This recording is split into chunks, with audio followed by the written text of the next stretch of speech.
drifting far beyond the familiar glow of Earth.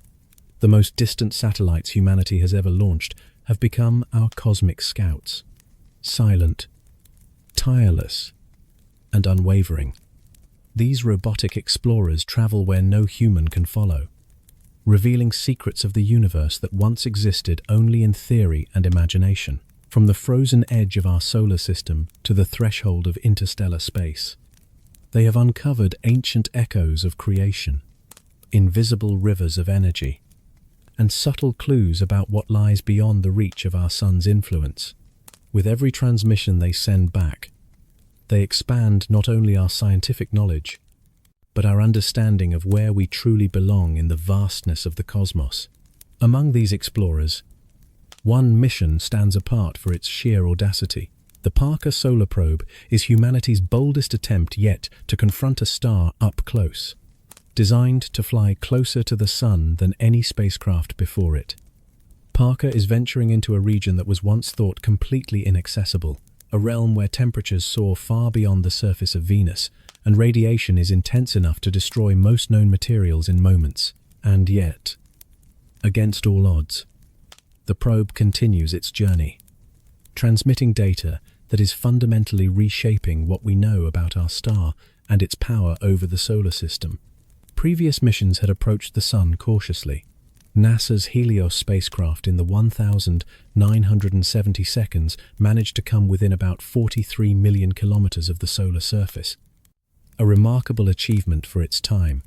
But Parker Solar Probe has shattered that boundary. With each carefully calculated orbit, it draws closer still. On December 24th, it reached a staggering distance of just 1 million kilometers from the Sun's surface, nearly 7 times closer than any spacecraft before it. At that proximity, the Sun's immense gravity accelerates the probe to extraordinary speeds, nearly 700,000 kilometers per hour, making it the fastest human-made object ever created. Survival at such extremes demands extraordinary engineering. At the heart of Parker Solar Probe's design is its heat shield, a thick carbon composite barrier known as the thermal protection system, capable of withstanding temperatures approaching 400 degrees Celsius. This shield allows the spacecraft to face the Sun directly while keeping its delicate instruments safely protected behind it. Without this shield, Parker would last only seconds in the inferno of solar radiation. As the probe plunges deeper, it enters a violent and unpredictable environment. The Sun's outer atmosphere, the corona, is a region of intense energy, flooded with charged particles and turbulent magnetic fields. One of the greatest mysteries in solar science is why this corona is so much hotter than the Sun's visible surface. While the photosphere averages around 500 degrees Celsius, the corona reaches temperatures of several million degrees. This defies intuition and has puzzled scientists for decades. Parker Solar Probe is finally giving us answers by measuring the corona from within. Getting close to the Sun, however, is far from straightforward. Earth itself races around the Sun at incredible speed, and any spacecraft launched from Earth inherits that momentum, to fall inward toward the Sun. Parker had to shed much of that forward motion. This required one of the most powerful rockets ever used, NASA's Delta IV Heavy, which launched the probe in 2018. Even then, brute force alone was not enough. Instead of diving straight inward, Parker uses Venus as a gravitational partner. Over 7 carefully planned flybys, Venus subtly reshapes the probe's orbit, allowing it to spiral closer to the Sun with each pass. Communication with Parker Solar Probe is as delicate as its journey. At such extreme speeds and distances, direct contact with Earth is not always possible. The spacecraft operates largely on its own, making split-second decisions to protect itself. Its onboard systems constantly monitor its orientation, ensuring the heat shield remains precisely aligned with the Sun. If something goes wrong, Parker can correct its course without waiting for commands from Earth, a necessity when delays could mean destruction. Unlike missions to distant planets and moons, Parker Solar Probe is not focused on taking images. Its mission is far more fundamental.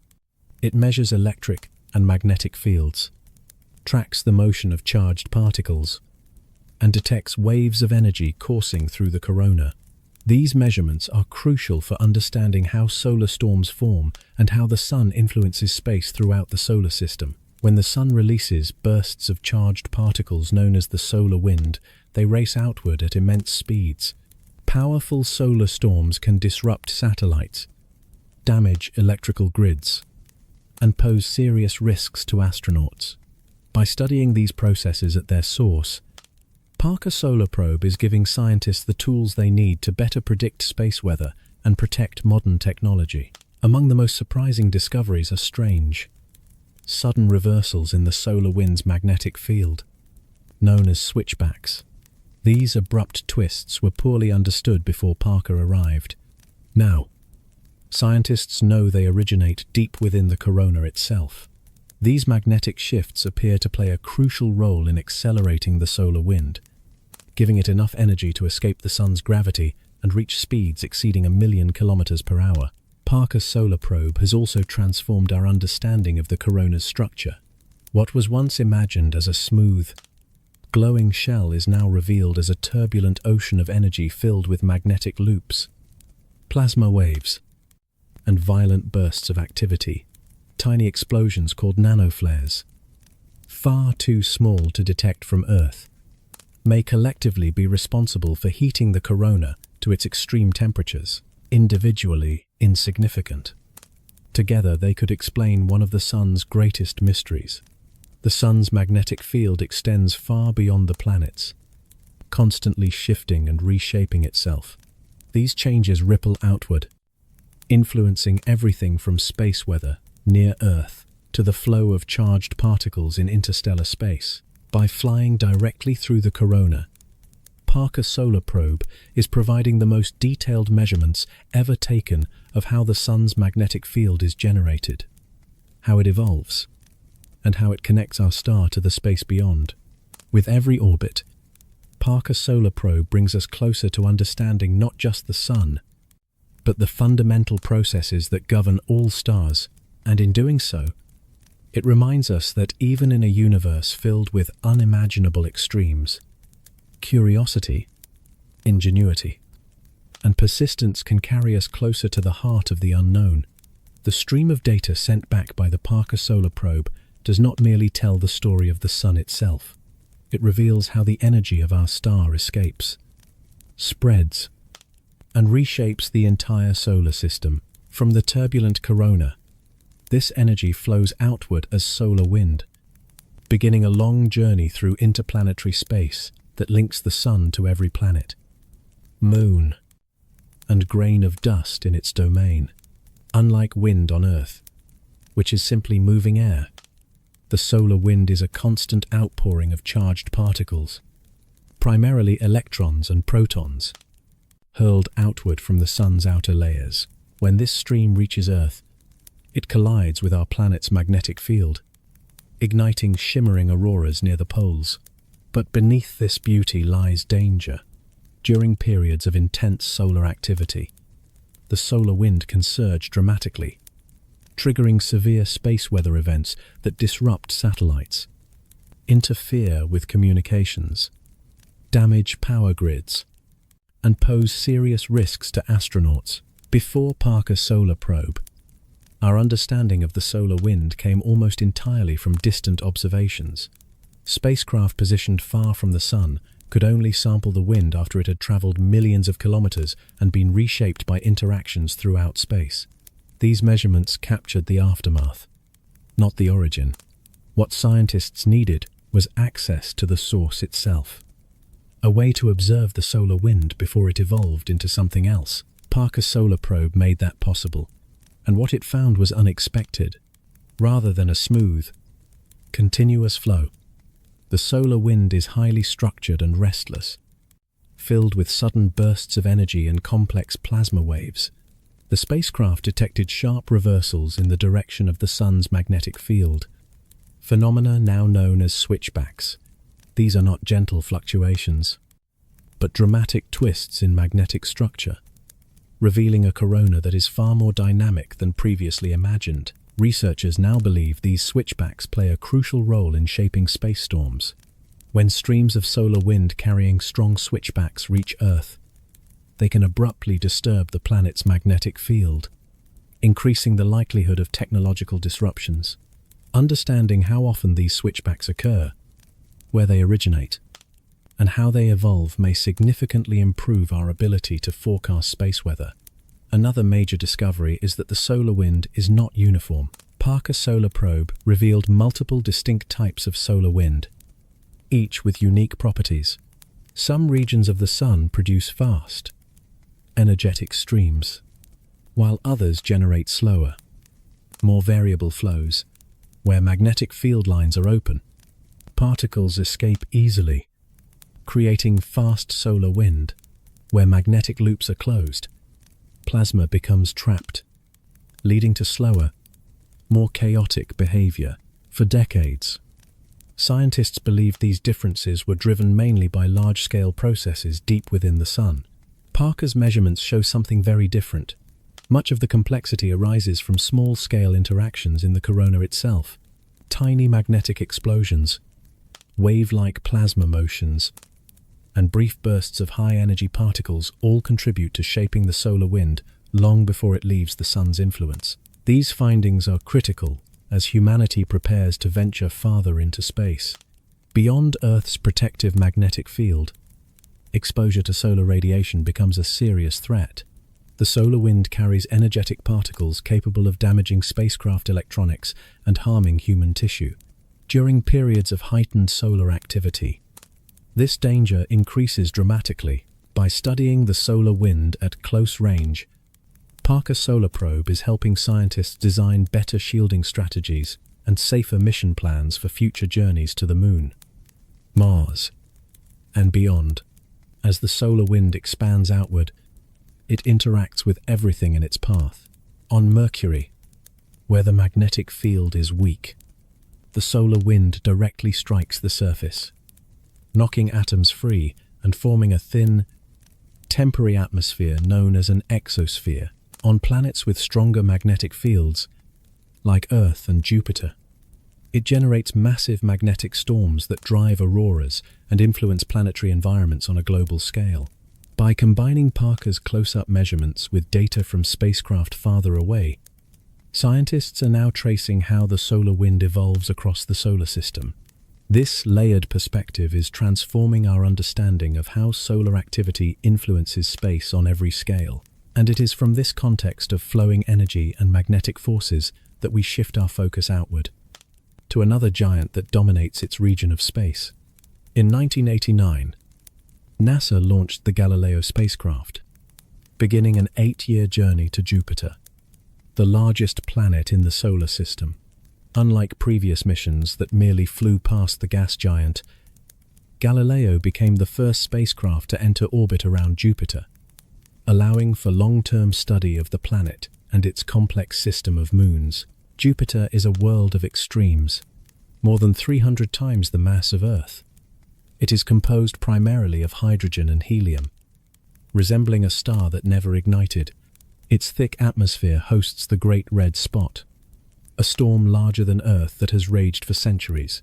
Beneath its swirling clouds, scientists believe lies a vast layer of liquid metallic hydrogen, responsible for Jupiter's immense magnetic field.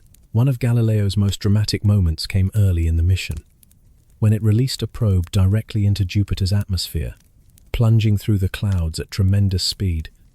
The probe transmitted data on temperature, pressure, and wind speeds for nearly an hour before being crushed and vaporized. The measurements revealed winds exceeding 600 kilometers per hour and an atmosphere far drier than expected, challenging long-standing theories of Jupiter's formation.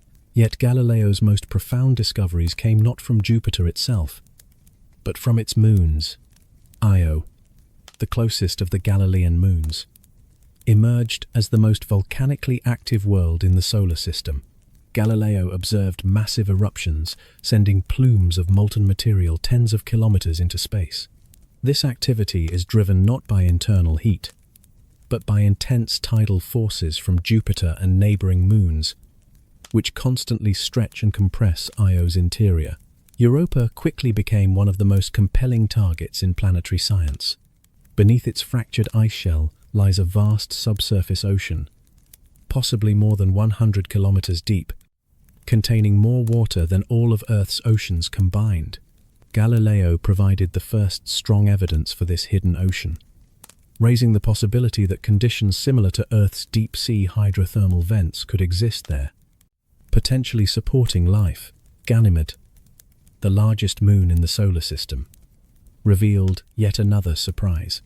Galileo discovered that it possesses its own magnetic field, indicating a partially liquid core.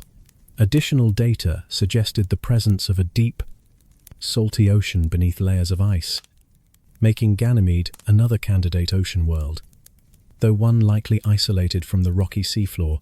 Callisto, the outermost Galilean moon, told a quieter story. Its heavily cratered surface suggests a world largely unchanged for billions of years. Yet even here, Galileo detected magnetic signatures hinting at a conductive layer below the surface, possibly an ancient, deeply buried ocean.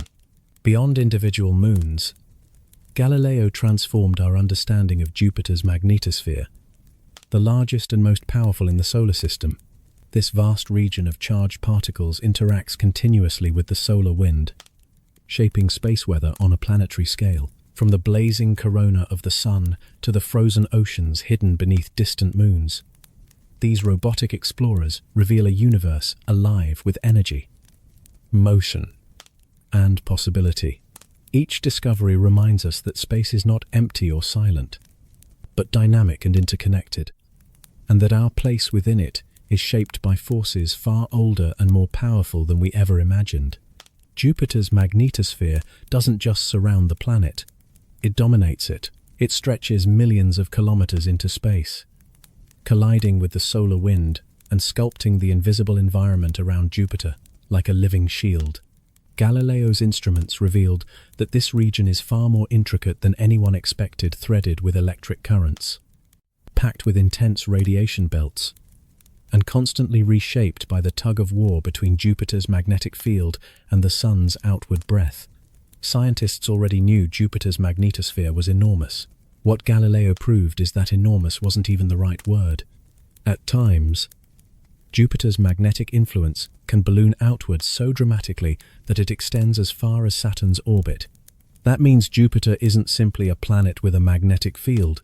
It is a gravitational and electromagnetic presence that helps shape the space environment of the outer solar system itself. Throughout its years in orbit, Galileo performed repeated flybys of Jupiter's moons, and each pass brought back new clues that forced scientists to redraw what they thought they knew. The mission wasn't gentle. Jupiter's radiation is brutal, strong enough to gradually damage spacecraft systems the way cosmic sandstorms erode rock. Yet Galileo endured, continuing to transmit for years, delivering the most detailed, sustained portrait of the Jovian system humanity had ever received. Then, in 2003, NASA made a final decision, one that was both scientific and ethical. Galileo was sent on a deliberate plunge into Jupiter's atmosphere, ensuring it could never accidentally crash into and contaminate potentially habitable moons like Europa. As it fell into the planet's clouds, it sent one last burst of data before the mounting pressure and heat tore it apart. Even in its final moments, it served its purpose, and it didn't end there. Galileo laid the groundwork for everything that followed, missions like Juno, now studying Jupiter's interior and magnetic field in unprecedented detail, and the upcoming Europa Clipper, which will investigate Europa's ocean more closely than ever before. Galileo is gone, but its data still shapes how we understand not only Jupiter, but giant planets across the universe. Jupiter's magnetic enigma. When you picture a planetary magnetic field, you might imagine something simple like Earth's, shaped roughly like a bar magnet. Jupiter refuses that simplicity. Its magnetic field is immense, irregular, and restless. It extends millions of miles into space, forming a magnetosphere so large that if it were visible to the human eye, it would appear larger than the full moon in our sky. Galileo carried instruments designed to measure this field directly, its strength, its shape, and the way it grips the space around it. One of the biggest shocks was asymmetry. Jupiter's magnetic field isn't neatly balanced. It's tilted, stronger in some regions than others, stretched on one side and compressed on the other, an uneven, lopsided structure that suggests Jupiter generates magnetism in a fundamentally different way than Earth. On Earth, magnetic fields arise from the motion of molten iron in a solid planet's core. Jupiter has no solid surface and no iron ocean like ours. Instead, deep inside the planet, the pressure is so extreme that hydrogen is forced into a strange state where it behaves like a metal conducting electricity. This metallic hydrogen, in constant motion, is believed to be the engine of Jupiter's magnetic field. And because Jupiter's interior is fluid and violently dynamic, its magnetic architecture may be more unstable, irregular, and time variable than anything Earth could produce. But Jupiter's magnetosphere isn't shaped by the planet alone. It is profoundly influenced by its moons, especially Io. Io is a volcanic furnace. Its eruptions launch sulfur-rich gases and dust into space, and Jupiter's magnetic field sweeps that material up, trapping it into a vast ring of charged particles around the planet, the Io plasma torus. It's not just debris. It's electrified matter, an energized belt that continually feeds Jupiter's magnetic environment. As Io moves through this torus, something even stranger happens. Powerful electrical currents form between the Moon and Jupiter. These currents generate bursts of radio waves detectable from Earth, and they can trigger bright emissions in Jupiter's atmosphere, where the particles slam into magnetic field lines. Galileo detected these interactions directly, proving that Jupiter and its moons are not isolated bodies, they are electrically connected components of one enormous system. At the outer edge of the magnetosphere is the boundary where Jupiter meets the solar wind. The solar wind doesn't simply pass by. It collides with Jupiter's magnetic field and creates a shock front like water piling up around a boulder in a fast river. This boundary is called the bow shock, and Galileo found it isn't fixed. It breathes. When solar activity intensifies, the magnetosphere can be compressed, squeezed closer to the planet. When the solar wind weakens, the magnetosphere expands outward again, reclaiming an enormous volume of space. This motion affects everything inside charged particle behavior, radiation belt intensity, and even the dynamics of Jupiter's auroras. And Jupiter's auroras are not like Earth's. Earth's auroras are driven mainly by solar particles. Jupiter's are powered largely from within, driven by its own magnetic machine. Galileo's data showed auroras that shift, swirl, brighten, and reorganize, sometimes influenced by moons themselves. Europa and Ganymede leave distinct signatures, electrical connections that create glowing footprints near Jupiter's poles, bright spots that move in patterns tied to the moon's orbits. It's a haunting image, moons writing their presence into the sky of a giant planet. All of this happens inside a radiation environment so extreme it becomes a physical hazard. Jupiter's radiation belts contain some of the most intense trapped particle populations in the solar system, fast-moving electrons and ions spiraling along magnetic field lines. The exposure is strong enough to damage spacecraft electronics and would pose major risks to future human missions in the outer solar system. Galileo was shielded, but even with protection, its systems suffered over time, and yet, that suffering produced knowledge that prepared us to interpret similar magnetospheres around other worlds, and eventually, around planets orbiting other stars. From Jupiter's violent magnetic kingdom, the narrative naturally continues outward because the next great chapter of deep space exploration didn't just reveal another planet. It rewrote what we thought we knew about rings. Cassini's Saturn sojourn, before Cassini. Saturn's rings were often imagined as ancient and stable, vast, elegant structures frozen in time. Cassini destroyed that illusion.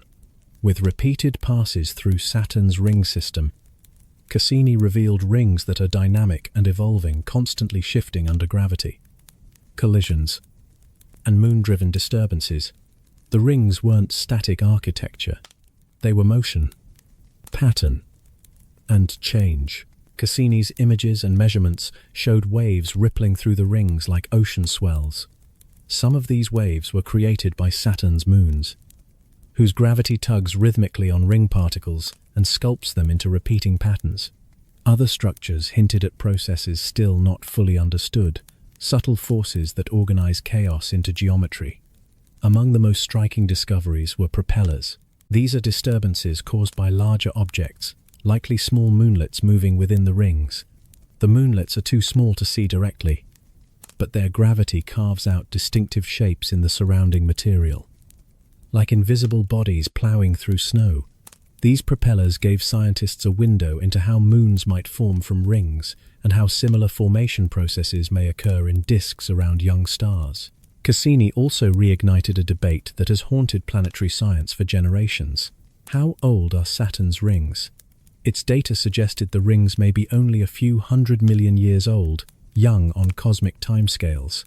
If true, the rings may have formed from the breakup of an icy moon or a captured comet torn apart by Saturn's gravity.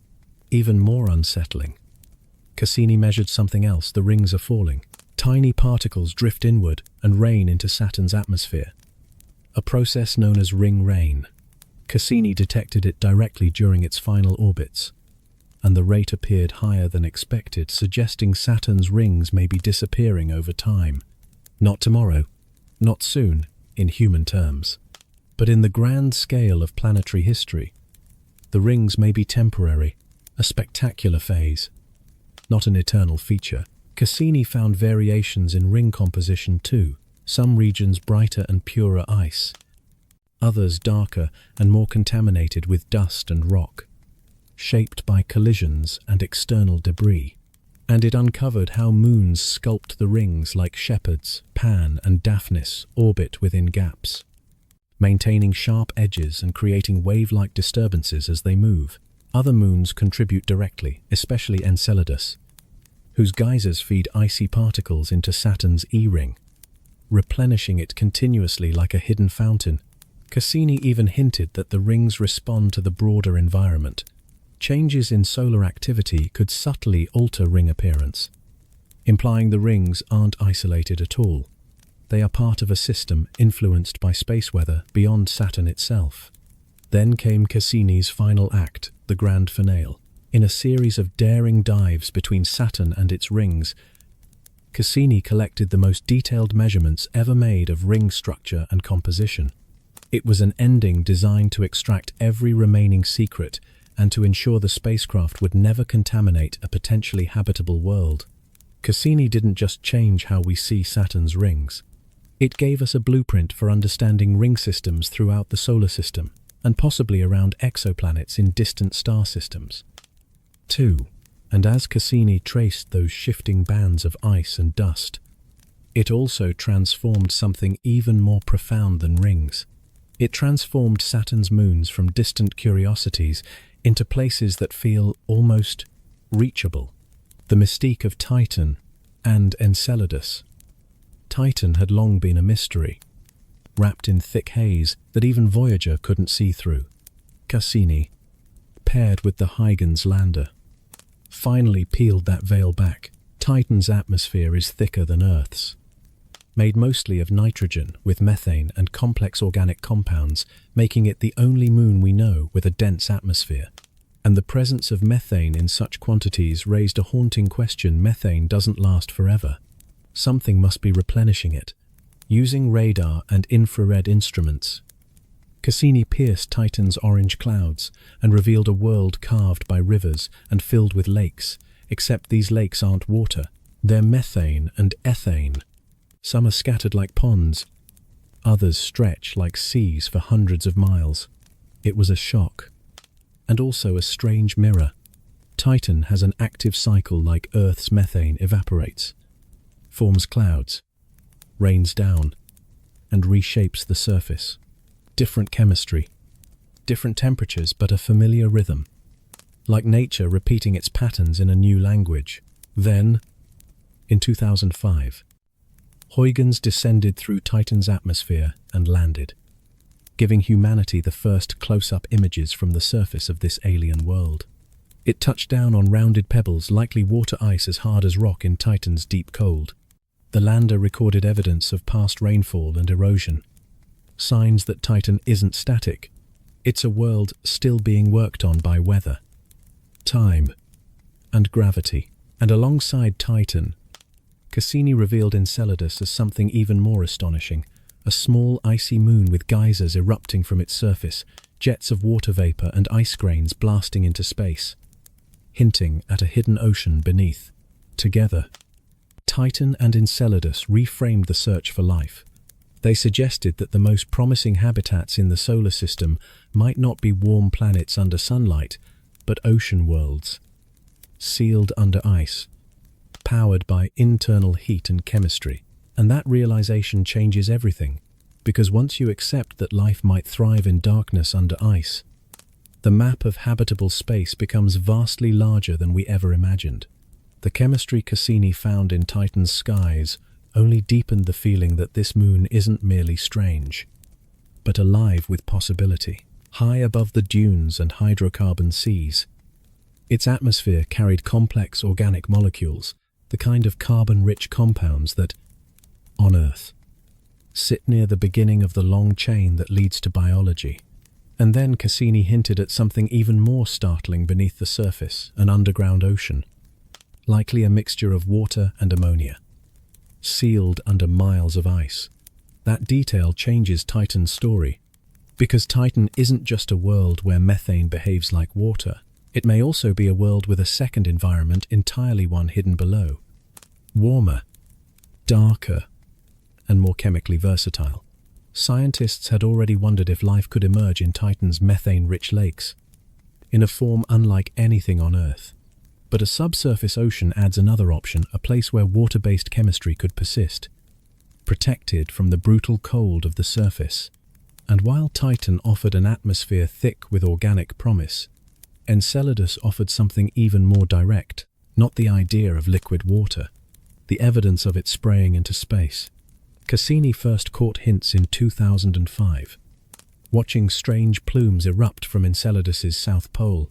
Jets of water vapor and ice grains roared out of fractures in the crust, blasting hundreds of miles upward like geysers in vacuum. It was the kind of discovery that doesn't just answer questions, it rearranges priorities. Because if a moon can eject the contents of its hidden ocean into open space, you don't need drills or landers or decades of engineering just to take a sample. You only need to fly through the spray. Cassini did exactly that. As it passed through the plumes, it detected water, organic molecules, and most intriguingly, hydrogen gas. Hydrogen matters because, on Earth, free hydrogen in an ocean is often tied to chemistry that resembles the output of hydrothermal vents. Those vents, deep in our own seas, support ecosystems that don't rely on sunlight at all. They run on energy stored in reactions between rock and water, slow, persistent, and powerful. If Enceladus has something similar on its ocean floor, then it may have more than ingredients. It may have an energy source. And that is the difference between a wet place and a habitable one. The plumes became a rare gift in planetary science, an ocean made accessible without breaking the ice. Cassini could repeatedly sample those jets, building a clearer chemical picture of what might exist below. The fact that the plumes carried complex organics only sharpened the question that followed: if the building blocks are there, and the energy is there, how common could life-friendly moons be, not just in our solar system, but around other stars? Before Cassini, the search for life beyond Earth leaned heavily toward planets, especially Mars. Cassini broadened the map. It showed that small, frozen moons, far from the sun, can still host liquid oceans, kept warm not by sunlight, but by tidal flexing, as Saturn's gravity continually stretches and squeezes Enceladus, generating internal heat like a cosmic kneading motion that never stops. It's no surprise that once Cassini made that clear, new mission concepts began to follow.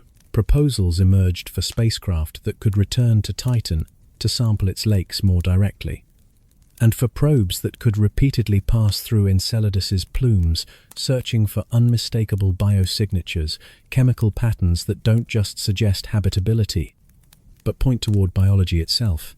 Cassini's story ended in 2017, when it was deliberately sent into Saturn's atmosphere again, to prevent contamination of worlds like Titan and Enceladus with terrestrial microbes.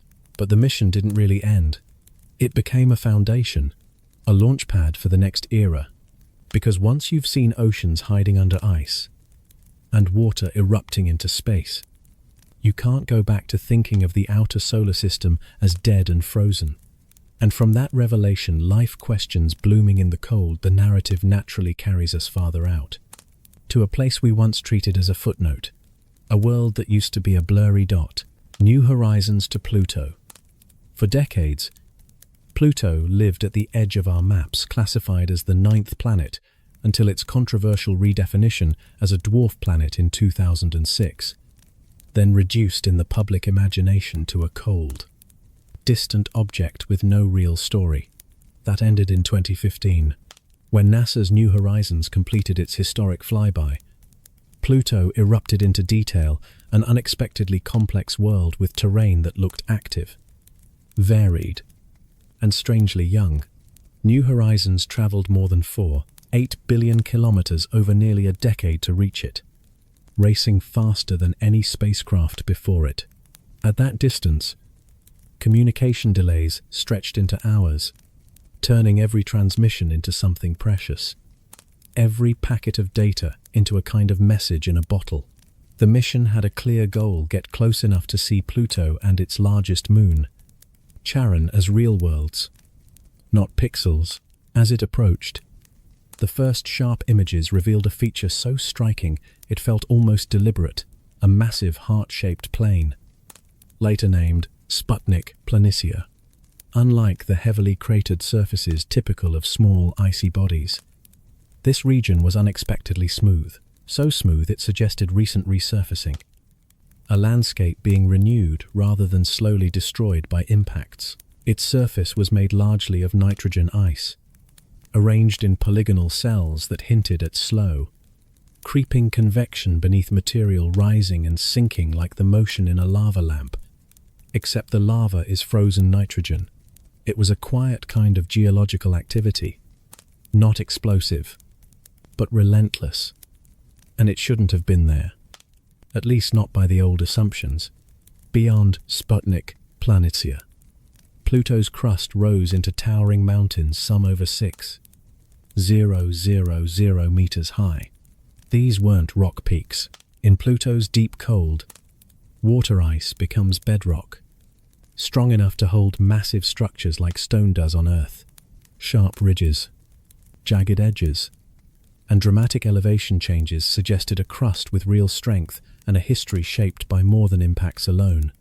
Then came Pluto's atmosphere. New Horizons captured delicate layers of haze, sunlight scattering through them in thin, blue-tinted sheets. The atmosphere, mostly nitrogen, with traces of methane and carbon monoxide, was more complex than expected, and the haze extended far higher than predicted. The images gave Pluto an eerie glow, as if the dwarf planet were wearing a veil made of chemistry. Charon, too, refused to be simple. Instead of a bland, cratered face, it showed deep chasms and towering cliffs, some rivaling the scale of the Grand Canyon. Near its north pole, a vast dark region informally named Mordor Macula hinted at unusual surface processes, perhaps linked to deposited ices or ancient cryovolcanism.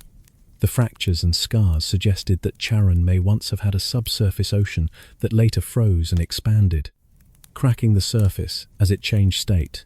New Horizons also observed Pluto's smaller moons Styx, Nix, Kerberos, and Hydra and found chaotic, tumbling rotations rather than tidy.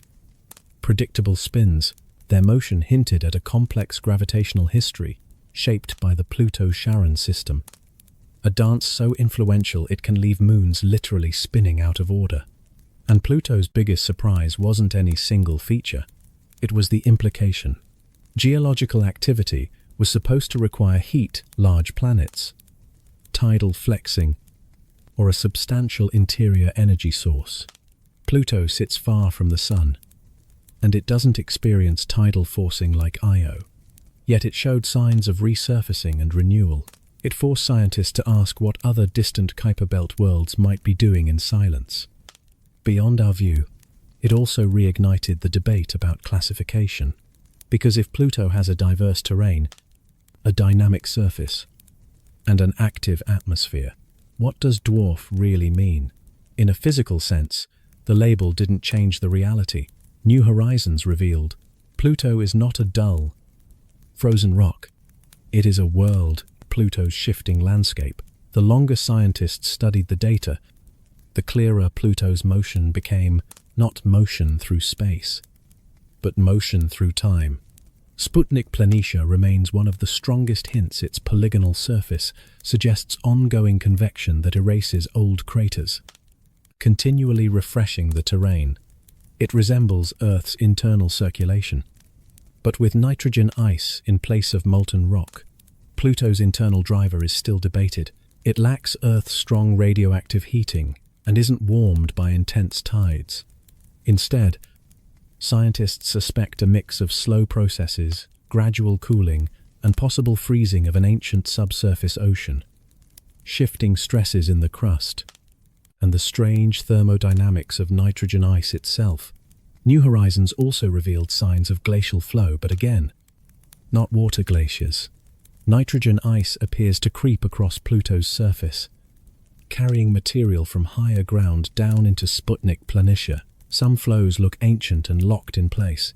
Others look young enough to suggest motion could still be happening today. Slow as geology, but persistent. Across the surface, pits and depressions point to sublimation, solid ice turning directly into gas under sunlight. Skipping the liquid phase. On Pluto, nitrogen and methane can sublimate and redeposit, reshaping terrain over long periods like an invisible sculptor. Some irregular pits resemble features on other icy bodies where sublimation steadily carves the landscape.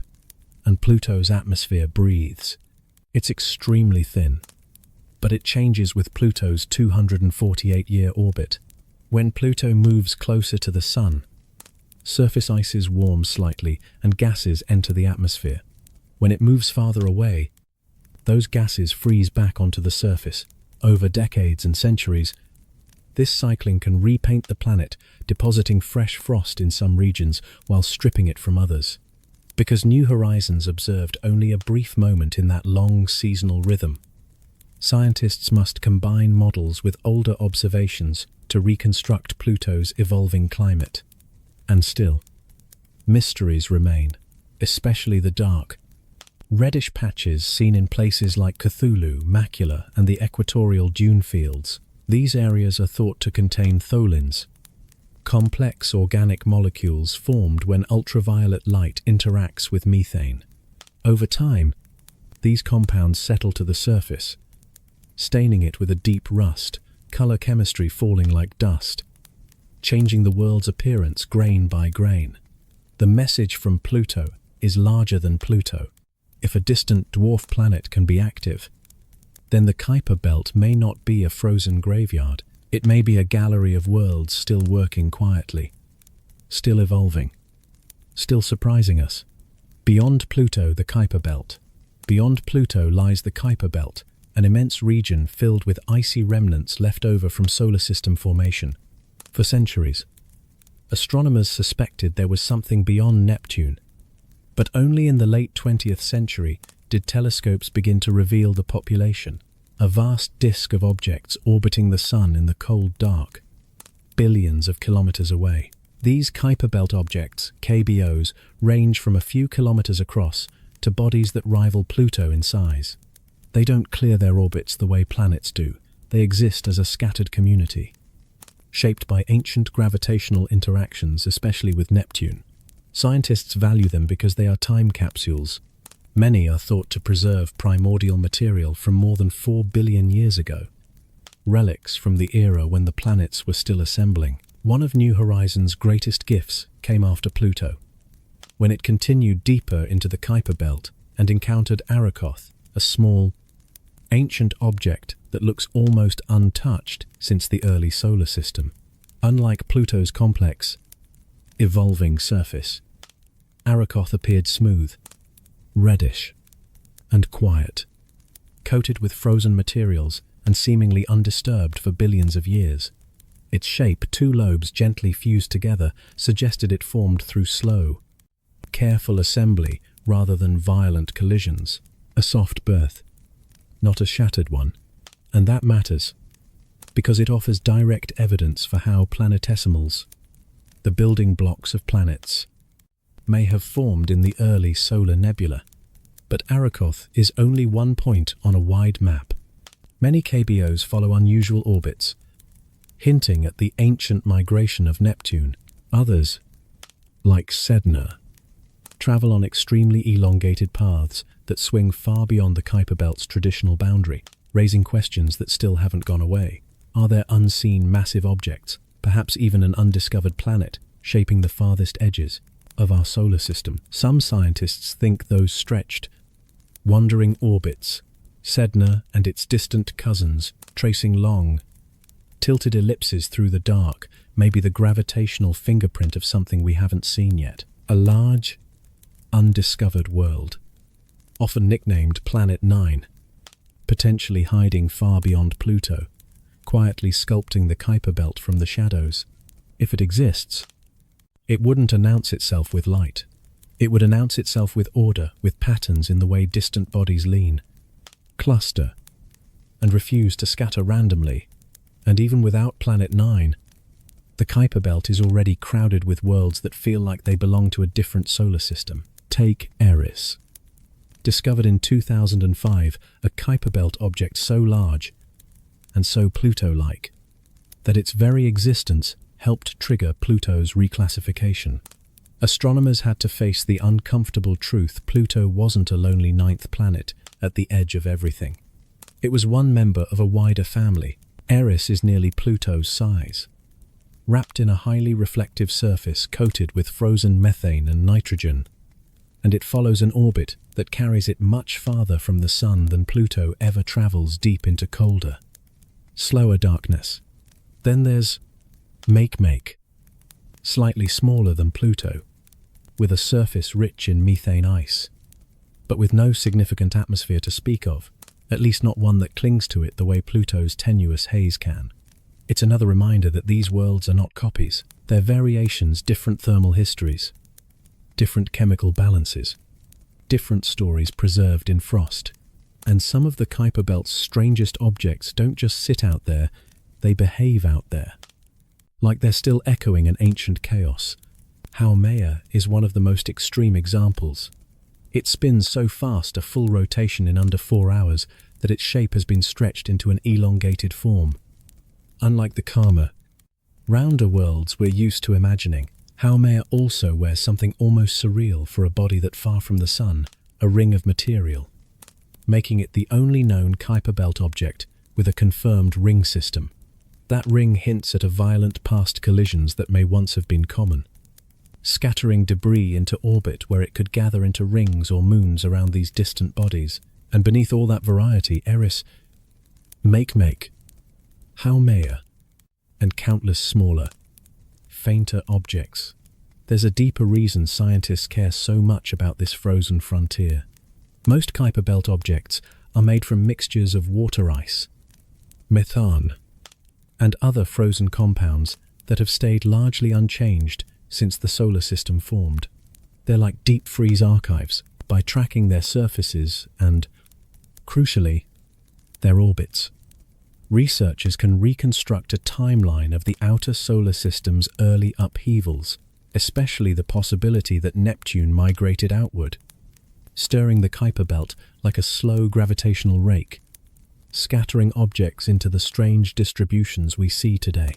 But even now, we're only seeing the brightest tips of the iceberg. The Kuiper belt extends far beyond what telescopes can easily detect, and many of its objects are too faint, too small, too distant to stand out against the background of space.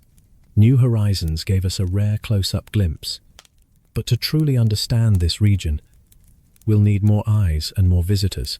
Some scientists have proposed sending another spacecraft deeper into the Kuiper belt to hop between multiple objects, comparing their compositions up close.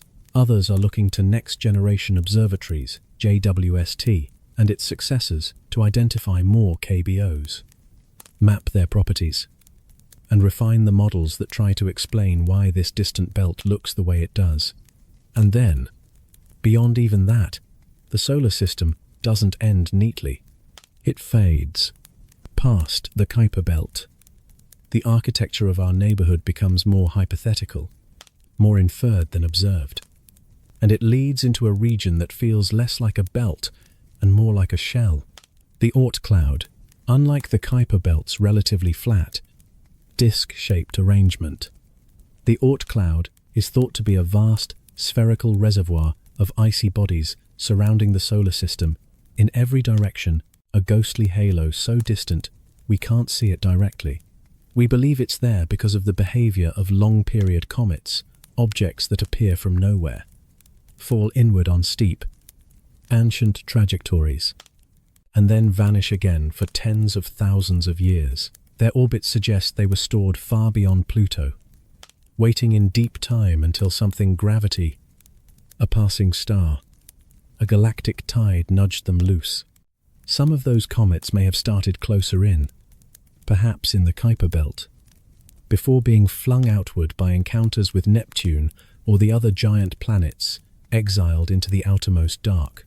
And once you begin thinking about the solar system that way, as layers of influence fading outward into colder and stranger territory, it becomes easier to appreciate what the Voyager missions really are. Because Voyager isn't just a pair of spacecraft. Voyager is the moment a species born on one warm planet finally pushed past the last familiar boundaries and kept going anyway. Voyager's bold legacy breaking the boundaries of our solar system. The Voyager missions began as an ambitious plan to explore the outer planets, but they evolved into something far greater, a journey beyond the solar system itself. Launched in 1977, Voyager 1 and Voyager 2 were designed to exploit a rare alignment that happens roughly once every 176 years, a celestial arrangement that allowed them to steal speed from planet to planet through gravitational assists, turning a limited mission into a grand tour. What started as exploration of Jupiter and Saturn became a sweeping reconnaissance of the outer solar system, and then, inevitably, a departure. Voyager 1 became the first human-made object to cross into interstellar space in 2012. Passing beyond the boundary of the heliosphere, the vast bubble carved out by the sun's solar wind, Voyager 2 followed in 2018, giving scientists a second crossing point, a second perspective, and proof that the edge of the solar system isn't a clean line. It's a living boundary that shifts with solar activity, expanding and contracting like a breathing thing. But before either probe reached that frontier, they rewrote planetary science on the way out. At Jupiter in 1979, Voyager 1 revealed the planet's turbulent atmosphere in crisp detail, and helped confirm that Io wasn't a dead moon at all. It was geologically active, powered by tidal forces so intense they could heat a world from the inside out. Voyager 2 took the longer road, visiting all 4 outer planets, Jupiter, Saturn, Uranus, and Neptune. At Saturn, it captured the intricate structure of the rings, countless particles shaping patterns, gaps, and waves, and it encountered Titan, where dense haze hid the surface entirely, hinting at a complex world beneath the clouds. At Uranus in 1986, Voyager 2 found a planet that looked calm in visible light, but was internally bizarre, a magnetic field tilted at an extreme angle, possibly the scar of an ancient catastrophe, along with subtle rings that were far harder to detect than Saturn's. And at Neptune in 1989, Voyager 2 discovered an atmosphere far more dynamic than expected, with the fastest winds ever measured in the solar system, and a massive storm system called the Great Dark Spot, a feature later seen to disappear in subsequent observations, reminding us that even planets can change their faces over time. Then came the image that turned the whole mission into philosophy. In 1990, Voyager 1 looked back and captured the pale blue dot Earth as a tiny speck suspended in a sunbeam, barely visible against the cosmic dark. The image, and Carl Sagan's reflections on it, became a quiet punch to the chest, proof that everything we are fits into a pixel when viewed from far enough away. And still, the Voyagers kept going. As they left the planets behind, their instruments were repurposed. They became interstellar scouts, built for one kind of science but destined for another. The boundary region, the heliopause, where the solar wind slows and yields to interstellar space, had been theorized for decades, but never directly measured. Voyager 1's crossing confirmed a sharp change. Solar wind particles dropped away, while high-energy cosmic particles from beyond surged. The magnetic field shifted too, aligning more with the galaxy than the Sun. Voyager 2's later crossing showed that this boundary isn't uniform. It's distorted, dynamic, responsive to solar outbursts, meaning the solar system's edge moves, flexes, and warps in response to the Sun's moods. Even after more than 4 decades, both probes continue transmitting, though their power is fading. Their signals take over 20 hours to reach Earth. NASA has been shutting down non-essential systems to conserve energy, keeping only the most valuable instruments alive for as long as possible, and drifting with them beyond the heliosphere is the quietest artifact of all, the golden records curated under Carl Sagan's leadership, carrying sounds and images meant to represent Earth greetings in many languages, storms and whale songs, Bach and Beethoven, and the hum of human life. The odds of discovery are slim, but that was never the point. The records are a statement. Preserved in metal and motion, we were here, and we reached outward. They're expected to transmit until at least the 2030 seconds. After that, they will fall silent. But silence doesn't mean stopping. For millions of years, the Voyagers will continue, untouched and unchanged, crossing the interstellar medium, moving through the thin mixture of gas and dust left behind by ancient stars that lived and died long before the Sun was born. And what they're sending us now, right now, is something we've never had before in human history. Not theories about what lies between the stars, but measurements. The interstellar medium appears denser than expected. Charged particles behave differently out there than inside the heliosphere. Magnetic conditions shift. The boundary is more complicated than our clean diagrams suggested, which means the solar system isn't a bubble with a hard shell. It's a lighthouse beam fading into fog, and Voyager is the first ship that sailed far enough to feel the water change. This confirmed something quietly profound. The space between stars is not an empty stage. It's an active environment, layered with motion and memory, shaped by the remnants of past stellar generations, and still responding to events unfolding in our own. One of the more unexpected revelations from Voyager's long escape was the discovery of pressure waves traveling through interstellar space. These waves begin with violence close to home coronal mass ejections, where the Sun hurls vast bursts of energy outward. But the story doesn't end at the planets. Those eruptions keep traveling, thinning and spreading, until far beyond the familiar orbits they finally push against the interstellar medium itself. Voyager recorded these distant ripples as they passed, turning solar outbursts into measurable signatures at the edge of the Sun's domain, and proving that solar energy can echo outward far longer than intuition suggests. And the boundary region itself, just beyond the heliopause, turned out to be stranger than the clean diagrams ever implied. Instead of a smooth handoff from solar to interstellar, Voyager found a turbulent mixing zone, where interstellar particles and solar particles blend in shifting layers. Scientists once imagined a gradual, almost gentle transition. Voyager's data showed unexpected variations in density and magnetic fields that didn't behave like a simple switch being flipped. It was less like stepping across a border and more like crossing a coastline where two oceans collide. That matters, because the interstellar medium isn't just background noise. It carries the raw materials of creation: carbon, oxygen, nitrogen, and countless other ingredients that eventually become planets, atmospheres, oceans, and biology. By sampling this region directly, Voyager gave researchers a clearer sense of what new systems are born from not pristine emptiness, but a thin, active mixture of gas and dust, recycled matter from ancient stars long dead, and the implications reach forward as much as they reach back. Understanding the conditions of interstellar space is essential for planning future missions that might one day travel beyond our solar system, whether robotic probes or, in the distant future, crewed spacecraft. As the Voyagers drift farther, their instruments detect fewer particles originating from the Sun and more from interstellar sources. Each new data point helps scientists refine their models of how the heliosphere interacts with the broader galaxy.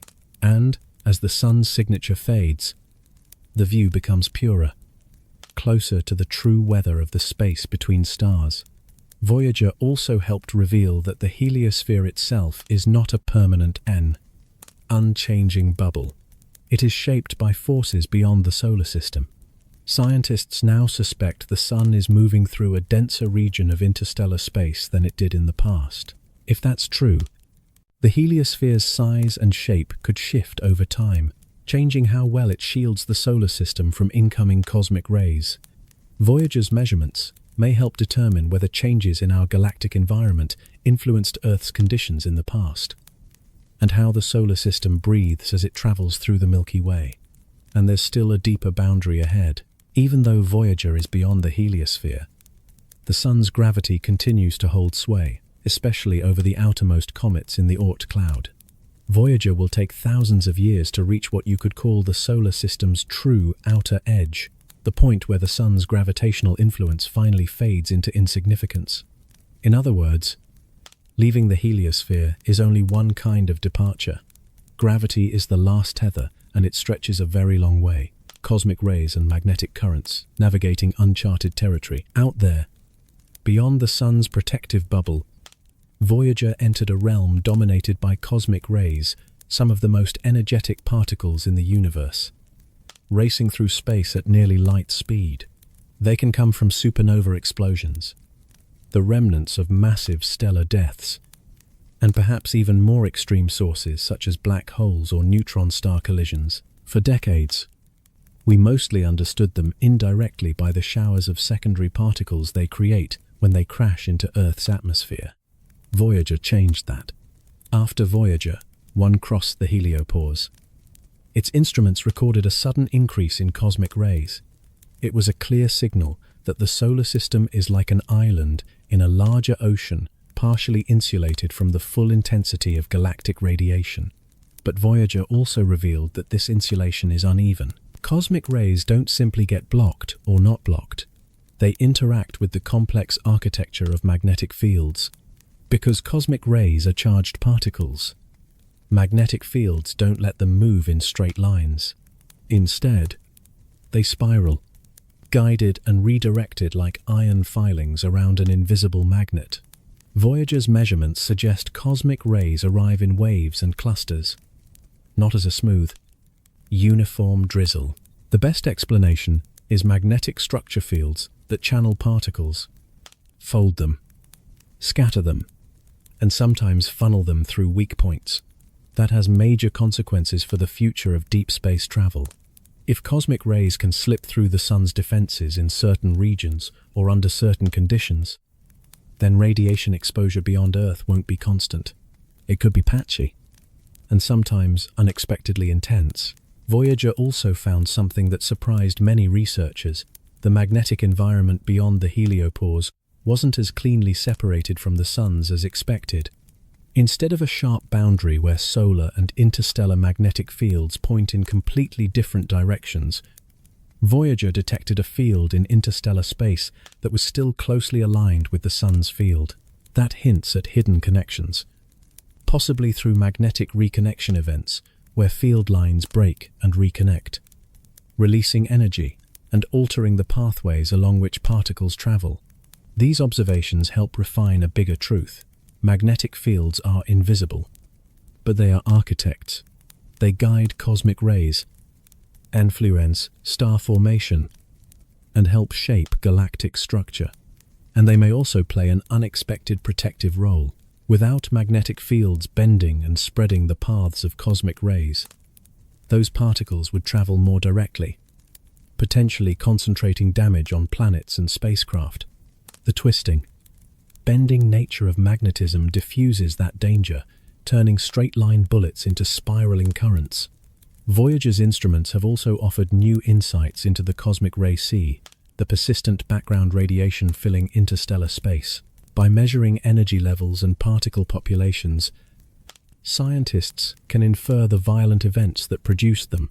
Some of the cosmic rays Voyager detects appear linked to relatively recent supernovae in our galactic neighborhood, hinting at explosions that may have influenced nearby star systems, including, perhaps, the environment in which our own solar system evolved. And beyond that, Voyager has even detected signs of distant shockwaves, disturbances that may originate from large-scale cosmic events, supernova shock fronts moving through the interstellar medium, or turbulence created by the motion of entire star systems through the galaxy.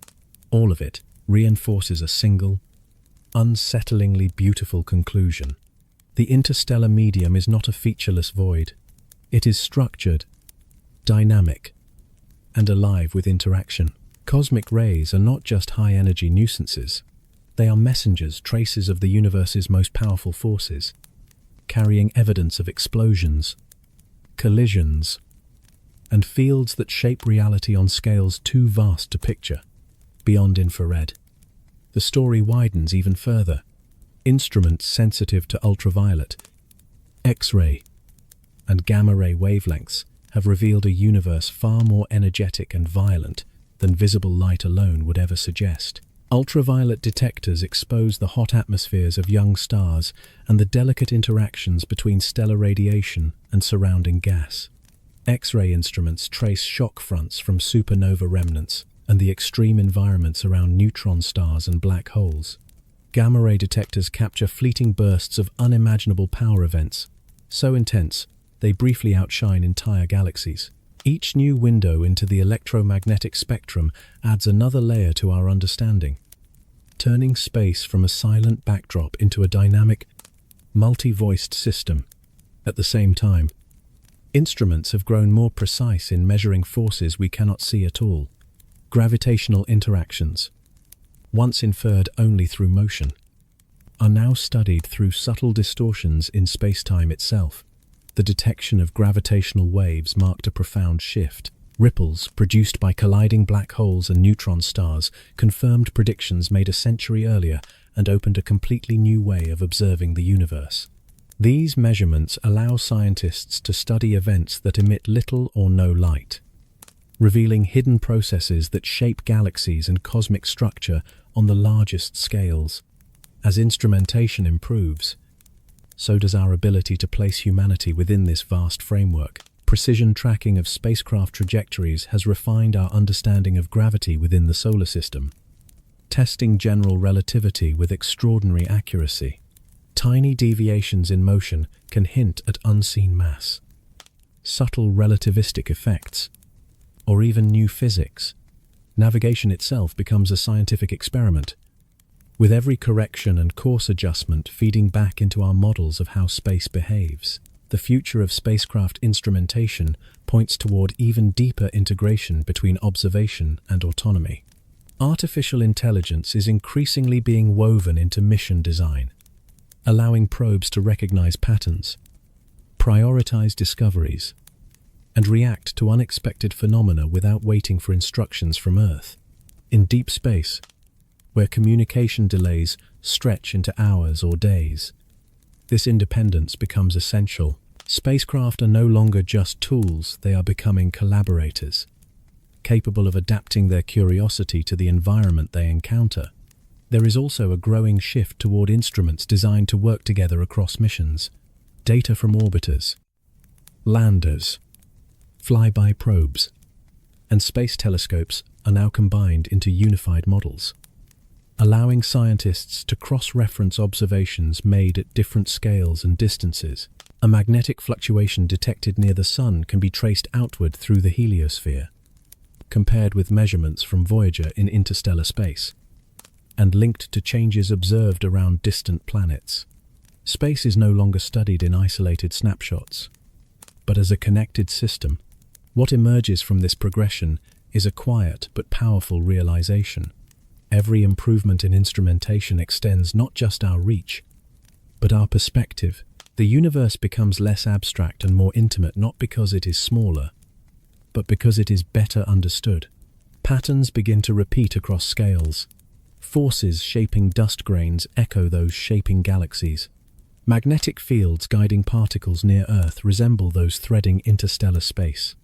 In this sense, space exploration is not merely about distance.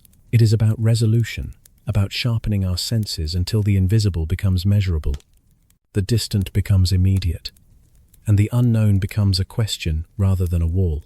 With each new instrument sent beyond Earth, humanity adds another thread to a growing tapestry of understanding, one that connects planets to stars, stars to galaxies, and galaxies to the quiet, persistent laws that govern them all.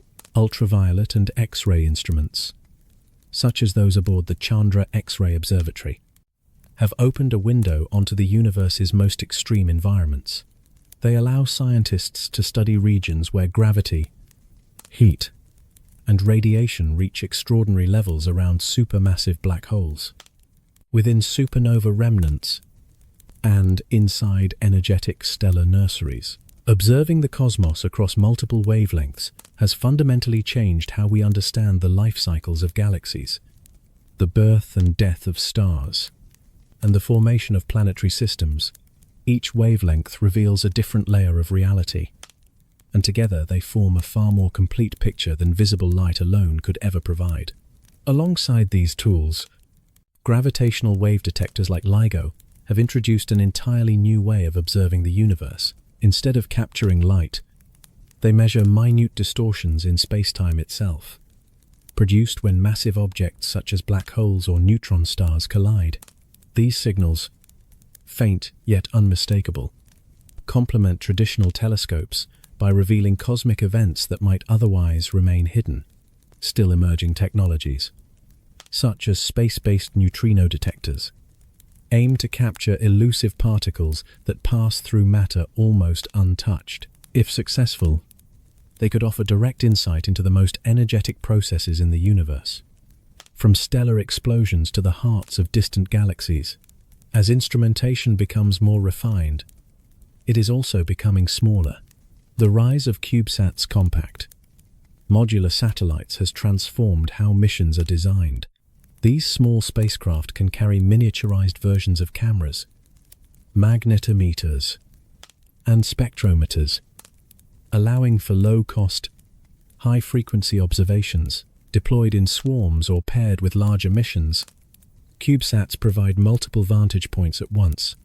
The Mars Cube 1 mission demonstrated this potential when two tiny satellites successfully relayed data from the InSight lander during its descent, proving that even the smallest explorers can play a critical role.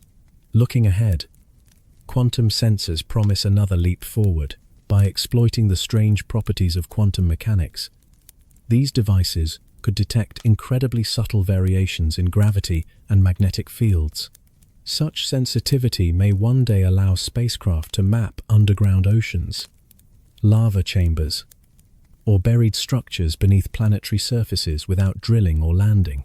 At the same time, advances in self-repairing materials and nanotechnology hint at probes that can endure extreme radiation, temperature swings, and micrometeoroid impacts far longer than today's spacecraft. Every step forward in sensors, imaging systems, and communication technologies extends humanity's reach. With each improvement, space becomes less distant and more knowable. This expanding toolkit is not just about exploration, it is about asking deeper questions, especially those that touch on life itself. The search for life beyond Earth increasingly unfolds at the molecular level.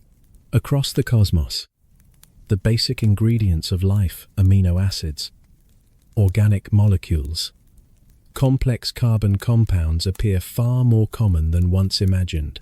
Understanding where these molecules form, how they survive, and whether they can assemble into living systems is one of the most profound scientific challenges of our time. Within our own solar system, Mars has been a central focus. Instruments aboard the Curiosity rover detected organic molecules locked within ancient Martian rocks, suggesting that the planet once possessed the chemical building blocks necessary for life. Perseverance is now taking this effort further, carefully collecting samples in Jezero crater that may one day be returned to Earth for detailed laboratory analysis.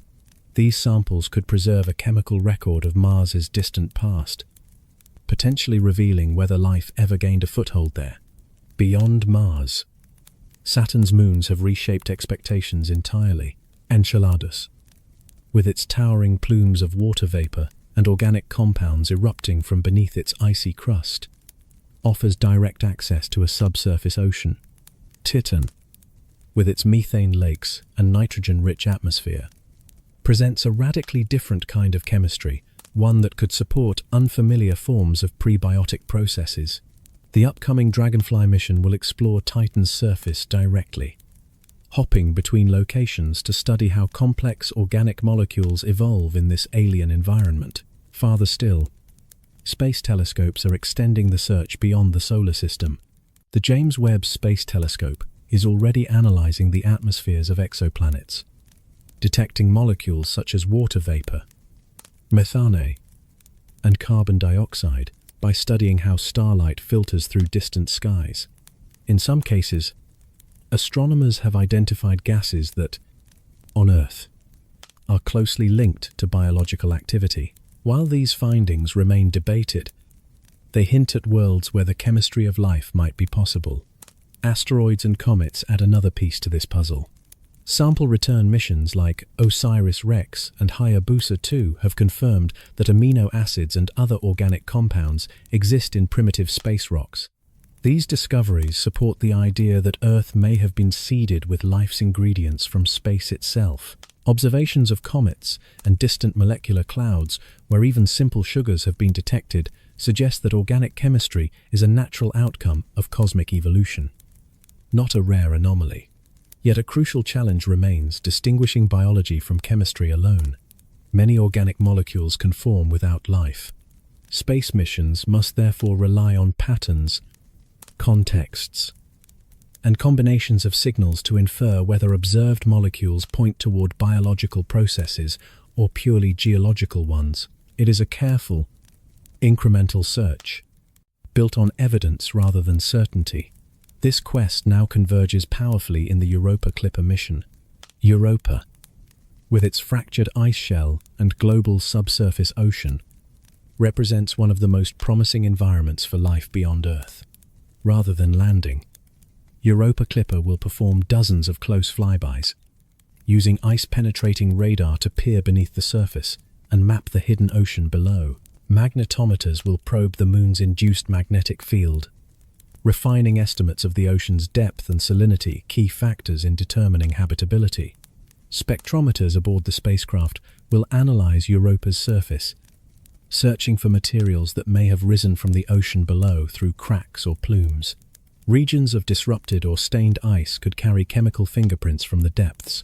Detecting complex organic compounds in these areas would be a compelling step forward, suggesting active exchange between the ocean and the surface. Together, these efforts mark a turning point. Space exploration is no longer focused solely on mapping worlds, but on understanding their potential to host life. Each instrument, each mission, brings us closer to answering a question that has echoed through human history: whether life is a rare accident confined to Earth, or a natural outcome of a universe rich in chemistry, energy, and possibility. Observations from the Hubble Space Telescope, combined with reanalyzed data from the Galileo mission, suggest that Europa may be venting geyser-like plumes of water vapor directly from its surface. If confirmed, these plumes would offer an extraordinary natural shortcut to the ocean hidden beneath the ice, rather than drilling through kilometers of frozen crust. A spacecraft could simply fly through material that has already been expelled into space. Europa Clipper is designed with this possibility in mind. Among its instruments is a highly sensitive mass spectrometer capable of dissecting the chemical makeup of these plumes, searching for organic compounds, dissolved salts, and other key ingredients associated with habitability. Should complex molecules similar to those linked with life on Earth be detected, it would mark one of the most profound discoveries in the history of space exploration. Europa's surface itself tells a story of motion and renewal. Unlike many heavily cratered icy moons, its exterior appears remarkably young and smooth, etched with vast networks of cracks, ridges, and bands that span the globe.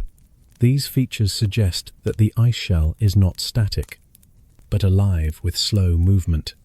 Warmer ice may rise from below while cooler ice sinks, a process driven by internal heat and tidal forces from Jupiter. By mapping these structures in high resolution, Europa Clipper will help scientists determine how the ice behaves and whether it allows material to move between the surface and the ocean below. Regions where the ice appears fractured or disrupted could be especially important, as they may represent places where ocean material has reached the surface. Such sites could become prime targets for future landers. On Earth, some of the most resilient ecosystems thrive in the deep ocean, far from sunlight, around hydrothermal vents that draw energy from chemical reactions between water and rock. Europa offers a tantalizing parallel. If similar interactions occur at the boundary between its rocky seafloor and subsurface ocean, they could provide a steady source of energy capable of sustaining life. Data from Europa Clipper will help scientists assess whether these conditions exist, and if Europa proves to be habitable, it would dramatically expand the range of environments where life might arise, suggesting that other icy worlds such as Enceladus, Ganymede, or even distant moons in the Kuiper Belt could also host living systems.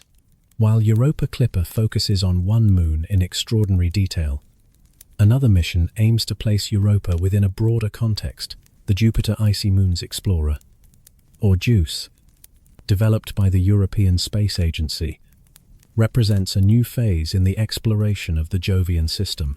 Rather than concentrating on a single target, JUICE will conduct a comparative study of three major moons, Ganymede, Europa, and Callisto, by examining how each world has evolved under Jupiter's immense gravitational and radiation environment.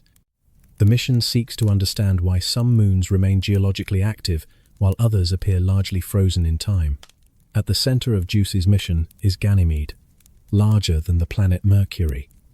Ganymede is unique among moons in that it generates its own magnetic field. Beneath its thick, icy shell, scientists believe lies a vast ocean that may contain more water than all of Earth's oceans combined. JUICE will become the first spacecraft to orbit Ganymede, allowing for long-term, close-up investigation of its interior structure, surface geology, and magnetic environment. Ice-penetrating radar will be used to estimate the thickness of the ice shell and search for pockets of liquid water closer to the surface, while instruments studying gravity and magnetism will help determine how the ocean interacts with deeper layers.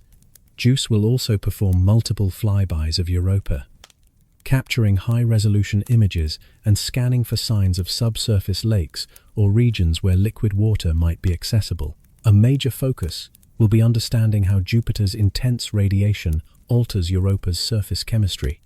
Radiation interacting with ice can produce complex molecules, some of which may be relevant to prebiotic chemistry. Callisto, by contrast, offers a window into a more ancient past. heavily cratered and showing fewer signs of internal activity. It may preserve a record of early solar system conditions, yet even Callisto may harbor a subsurface ocean, making it an essential comparison point for understanding the diversity of icy worlds. Operating in Jupiter's harsh radiation environment presents immense challenges.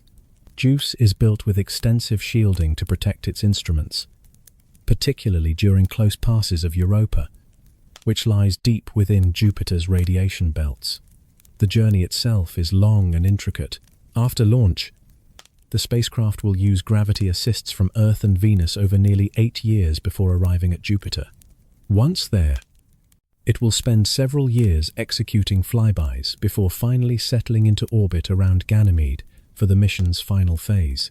By studying multiple moons within the same system, JUICE will offer insights no single target mission could achieve, while Europa and Ganymede represent oceans hidden beneath ice. Saturn's moon Titan presents a radically different laboratory for exploring the origins of life. The Dragonfly mission, scheduled for launch in 2028, is set to transform our understanding of this enigmatic world. Dragonfly is neither a rover nor a lander in the traditional sense. It is a rotorcraft, more like a flying drone, capable of lifting off, traveling kilometers at a time, and touching down at diverse locations across Titan's surface. Titan's thick atmosphere and low gravity make powered flight remarkably efficient, allowing Dragonfly to explore far more territory than any previous surface mission. Dragonfly's primary objective is to study Titan's chemistry in unprecedented detail. Titan is unique in the solar system, with rivers, lakes, and seas of liquid methane and ethane flowing across its surface. These hydrocarbons rain from the sky, carving channels through an icy crust and depositing organic material across vast dune fields.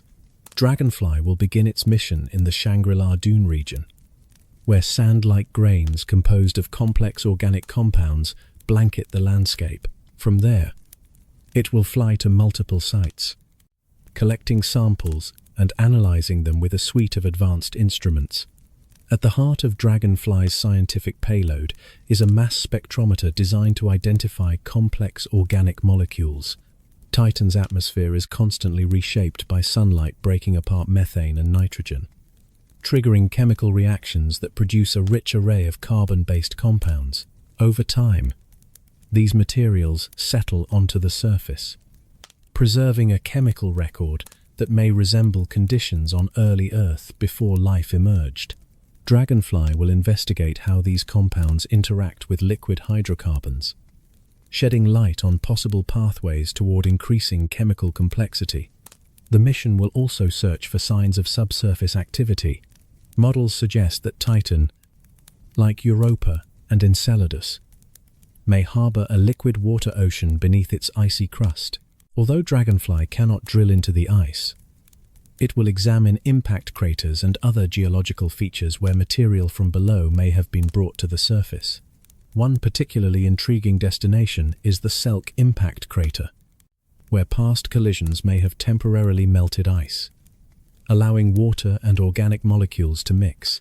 Such environments could offer natural experiments in prebiotic chemistry. Dragonfly's greatest strength lies in its mobility. If an interesting feature is spotted nearby, the spacecraft can simply lift off and relocate, adapting its mission plan as discoveries unfold. Operating autonomously due to long communication delays with Earth, Dragonfly will make real-time decisions about navigation and data collection. Its success would represent a major technological milestone, demonstrating the potential of aerial exploration on other worlds. Together, missions like Europa Clipper, JUICE, and Dragonfly mark a profound shift in planetary exploration.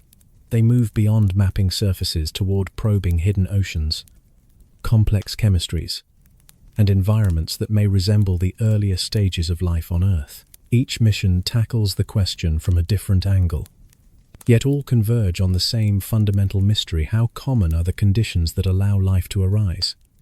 And how many worlds like ours might exist in the vast expanse of the universe? Enceladus Lifefinder would take advantage of something almost unfairly convenient about this moon. It doesn't just hide its ocean, it throws it into space. Those towering plumes erupting from the south polar fractures are, in effect, free sample return missions, except the samples never have to come home. A spacecraft can simply slice through the jets again and again, gathering fresh material each pass, building a statistical picture instead of relying on a single moment of luck. It's efficient, repeatable, and by the standards of outer solar system, exploration almost elegantly simple. But simplicity in access doesn't mean simplicity in interpretation. The hardest part of finding life isn't detecting organic molecules. Organic chemistry can happen without biology. The real danger is a false positive mistaking a natural chemical factory for a living system. That's why the proposed Enceladus Lifefinder mission, often shortened to ELF, leans so heavily on patterns. Not just ingredients, it would aim to measure molecular structures, isotope ratios, and subtle imbalances that living processes tend to leave behind. On Earth, organisms often prefer certain isotopes because of how enzymes and metabolic pathways work, creating a recognizable skew in the chemical record. If Enceladus shows the same kind of selectivity, the implication wouldn't be a single smoking gun, it would be a fingerprint. Even more compelling would be complexity with coherence, not a lone molecule drifting in an ocean spray, but a diverse network of compounds that appear related, repeated, and structured in a way that resembles chemistry being used rather than chemistry merely happening. Scientists would be especially alert for chirality-handedness in molecules. Life on Earth consistently favors particular orientations, not because nature demands it, but because biology selects and locks in those choices. If the plumes carry organics that tilt strongly toward one hand, that would be difficult to dismiss as coincidence. Technologically, ELF wouldn't be starting from zero. The toolkit of life-hunting mass spectrometers, laser-based analyzers, high-resolution particle sensors has matured through decades of missions, from Mars rovers to flyby spacecraft. The difference is sensitivity. Enceladus might not shout. It might whisper in faint traces diluted in ice grains and vapor. So ELF, or any mission like it, would need instruments tuned for the smallest signals, designed to distinguish subtle chemical signatures from background noise, and capable of repeating measurements until the confidence level becomes undeniable. And there's a deeper payoff beyond the headline of life found. Even if ELF detects no biosignatures, the data would sharpen our understanding of what an ocean world can be, how energy moves through it, how organics assemble, how chemistry evolves when trapped beneath ice, but powered by tidal forces and hidden heat. Enceladus is not just a candidate for life. It's a natural laboratory for the question of how often life could happen, and what conditions make it more likely. Still, reality presses. In outer solar system, missions are expensive, slow to develop, and fiercely competitive in the funding landscape. ELF remains a proposal, not a guarantee, but it keeps returning to the conversation for the same reason Enceladus keeps returning to the imagination. The moon has already done the hardest part by exposing its interior to the sky. As instruments improve and astrobiology becomes a central priority, the odds of a dedicated Enceladus life detection mission steadily grow. And beyond that icy moon, another kind of longing begins to surface, one that doesn't focus on a single world, but on the immense gap between worlds. Because even after all we've learned from Voyager, the truth is stark. Those spacecraft were not built to be interstellar pioneers. They became that by persistence, not by design. Their power supplies fade. Their instruments fall silent one by one, and when they finally go quiet, we'll still be left staring into an ocean we've barely touched. That is why the idea of a dedicated interstellar probe feels less like science fiction and more like the next logical step. Not a spacecraft that accidentally drifts beyond the sun's domain, but one intentionally engineered to cross that threshold and keep going, built to study the interstellar medium as its primary mission. to map the magnetic architecture of our galactic neighborhood, and to measure the cosmic radiation environment with instruments designed for the job from day one. The obstacle, as always, is distance. By human intuition, Voyager is fast. By cosmic standards, it's crawling. At its current speed, reaching even the nearest star system would take tens of thousands of years. So if interstellar exploration is ever going to become meaningful within human timescales, propulsion must change fundamentally. One of the boldest concepts is laser-driven sail propulsion, a lightweight, reflective sail pushed forward not by fuel, but by photons. A powerful laser array based on Earth or in orbit would deliver continuous momentum, accelerating a tiny craft to a significant fraction of light speed. This is the logic behind projects like Breakthrough Starshot, not a single giant ship, but fleets of small, hardy probes launched like seeds into the dark, with the promise of reaching a nearby star in decades rather than millennia. It's a radical trade size and payload for speed and feasibility, but it's the first concept that makes interstellar within a lifetime sound like engineering instead of poetry. Other pathways reach for sustained thrust rather than a single push. Nuclear thermal propulsion, fission-based systems, and especially fusion drives represent the dream of long-duration acceleration. If controlled fusion could be harnessed in a compact, reliable form, a probe could slash travel times to the heliopause and beyond, making the outer solar system feel less like a distant kingdom and more like the next shoreline. These ideas are technologically daunting, but they carry a tantalizing implication that interstellar space might become a reachable environment rather than an unreachable horizon. Power is its own crisis. The farther a probe travels, the colder and darker its world becomes. Solar panels lose their usefulness. Traditional RTGs, proven and dependable, still fade with time. For an interstellar mission meant to operate for decades or longer, engineers imagine compact nuclear reactors or other high-endurance power systems capable of feeding instruments, computing, and communications without slowly starving. And communications may be the most haunting limitation of all. As a probe moves outward, its signal weakens and its delay grows from hours to days, then to months, then to years. Eventually, instruction becomes irrelevant. The probe has to think for itself. That means autonomy not as a convenience, but as a survival trait on board systems that can diagnose failures, reroute tasks, conserve energy intelligently, and prioritize science objectives without waiting for human guidance. In that sense, an interstellar probe isn't just a vehicle. It's a long-lived robotic explorer carrying a set of goals that must remain coherent even as Earth recedes into a faint point of radio light. Navigation also transforms. In deep interstellar space, there are no planets to triangulate against, no familiar orbital markers. One of the most elegant proposed solutions uses pulsars, rapidly spinning neutron stars, whose pulses are so regular they can serve as cosmic lighthouses. By comparing the timing of signals from multiple pulsars, a spacecraft could determine its position with astonishing precision, effectively building a GPS out of dead stars. And then there's the question that inevitably follows: where would we send such a probe? Thousands of exoplanets have been discovered within a few dozen light years, some rocky, some temperate, some wrapped in atmospheres that we can already begin to analyze remotely, even without reaching a star.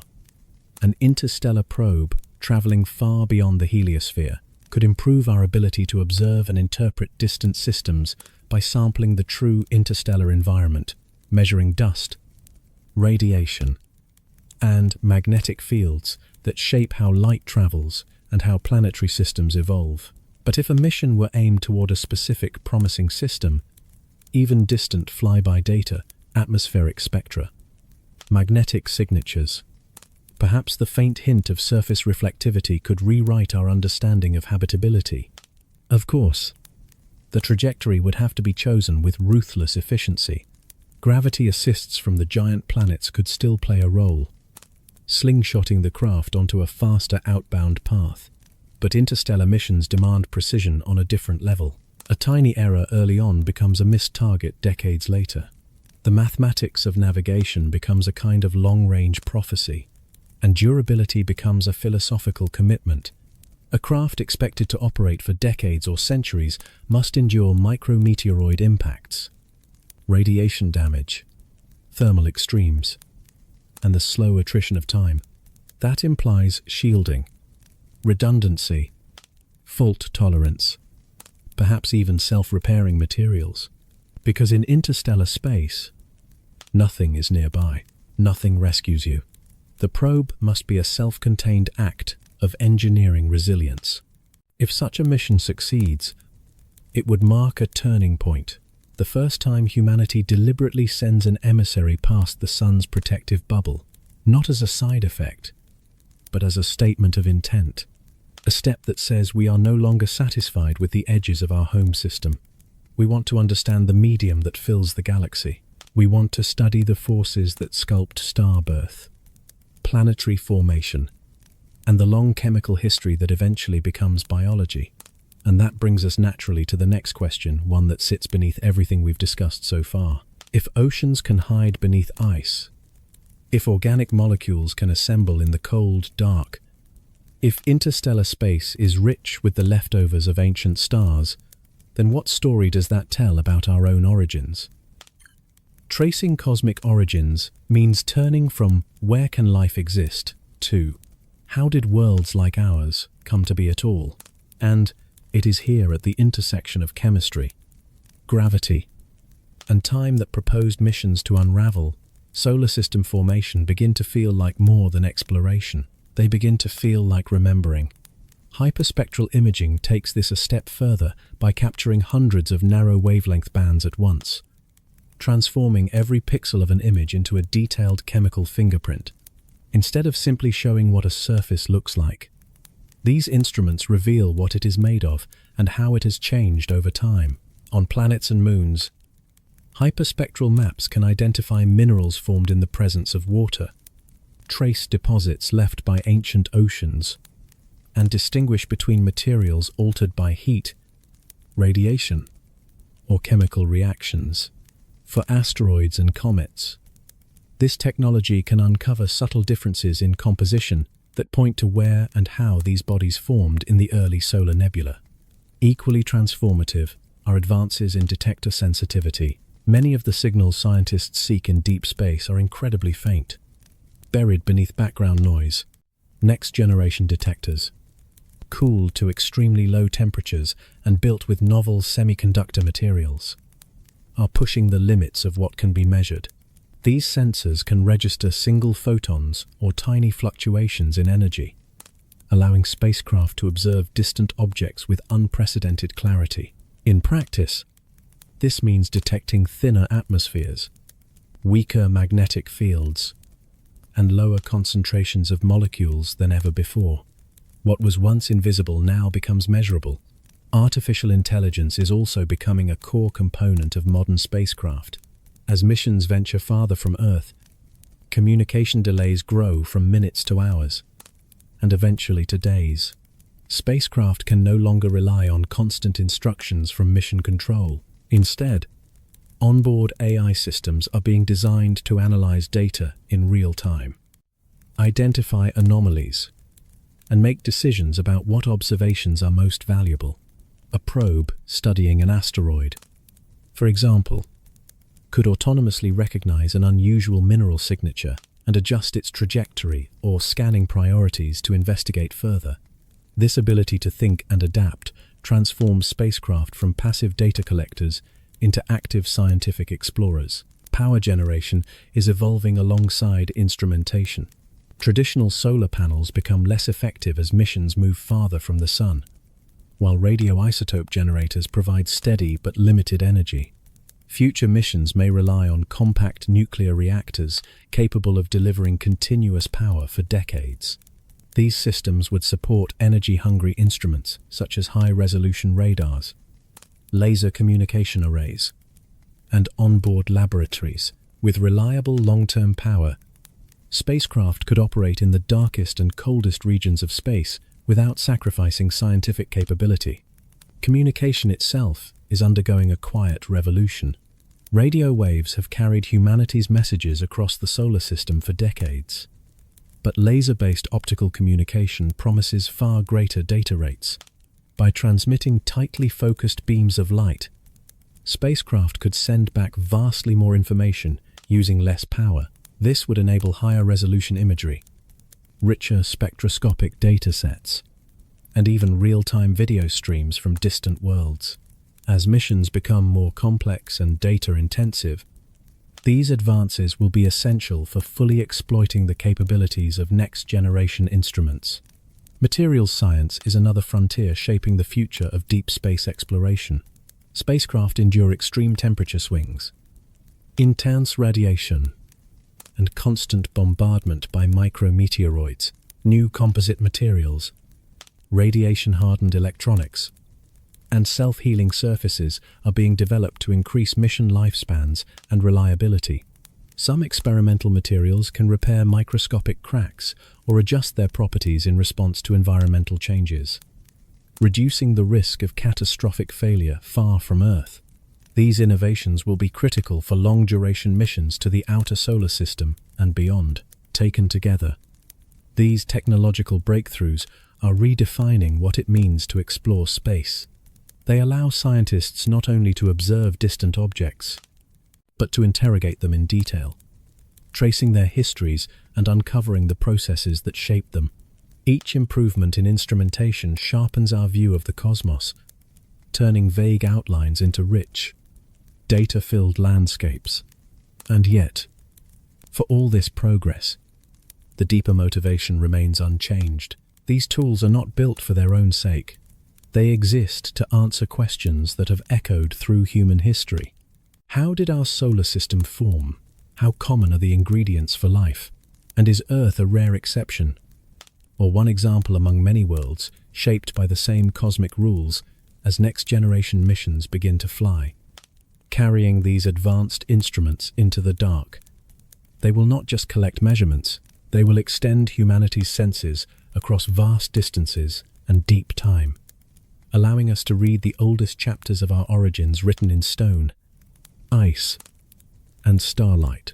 Each data point becomes part of a larger narrative, one that connects the birth of planets, the chemistry of life, and the evolution of the universe itself. As CubeSats continue to prove their value, scientists are beginning to imagine missions that would have been unthinkable just a decade ago.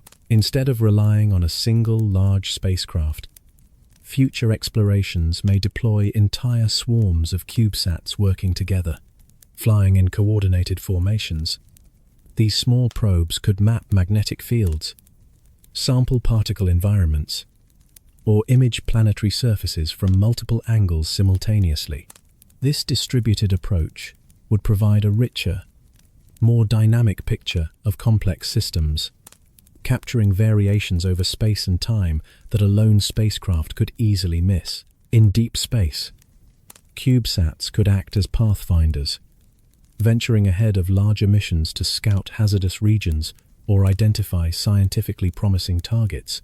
A cluster of CubeSats sent toward an asteroid belt, for example, could quickly survey multiple objects, narrowing down the most intriguing candidates for closer inspection. This flexibility allows mission planners to adapt in real time, redirecting resources based on fresh discoveries rather than fixed assumptions made years earlier during mission design.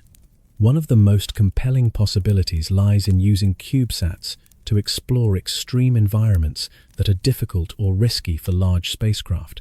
Their small size makes them ideal for flying through the plumes of icy moons, skimming the upper atmospheres of gas giants, or diving closer to the sun to study solar activity. Even if some units are lost, the mission as a whole can still succeed, turning redundancy into resilience. This shift reflects a broader change in exploration philosophy, from single-point failure missions to adaptable, networked exploration.